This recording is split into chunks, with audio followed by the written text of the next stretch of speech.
జనగణన ఈ దేశంలో ఎంత జనాభా ఉన్నారు అన్నటువంటి లెక్క తేల్చడం సాధారణంగా ప్రతి 10 ఏళ్లకు ఒకసారి చేస్తారు. అది బ్రిటిష్ వాడు 1801 నుంచి ప్రారంభించినటువంటి సిస్టమ్. అయితే మనకి జనగణనకు సంబంధించి 2001లో జరగాలి, 2011లో జరగాలి, 2021లో జరగాలి. ఆ రెండు పూర్తయిపోయింది.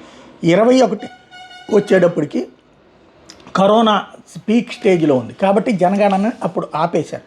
22లో కూడా కరోనాకి సంబంధించి సెకండ్ ఫేజ్ అన్నారు, ఆగిపోయింది. 23లో వచ్చేటప్పటికి ఎలక్షన్స్ వస్తున్నాయి అనేసి ఆగిపోయింది ప్రభుత్వం. 24లో ఎలక్షన్స్ 23కి వచ్చేటప్పటికి చెయ్యాల, 24కి వచ్చేటప్పటికి ఎలక్షన్స్ దృష్టిలో పెట్టుకుని ఆగిపోయింది. ఇప్పుడు చేయాల్సి ఉంది, ఈ రోజు వరకు చేయట్లేదు. ఇప్పుడు బడ్జెట్లో దానికి కేటాయింపుల పరంగా చూస్తే చాలా తక్కువ కేటాయించారు. జనాభా లెక్కల సేకరణ కసరత్తుకి ఈసారి 574 కోట్లు కేటాయించారు. 24-25 బడ్జెట్లో 572 కోట్లతో పోల్చుకుంటే ఒక 2 కోట్లు పెంచారు. దీంతో జనగణన మరింత ఆలస్యం అవుతుందన్నటువంటి విషయం కనబడుతోంది. మరి ఎందుకు ఇది అన్నదే తేలట్ల.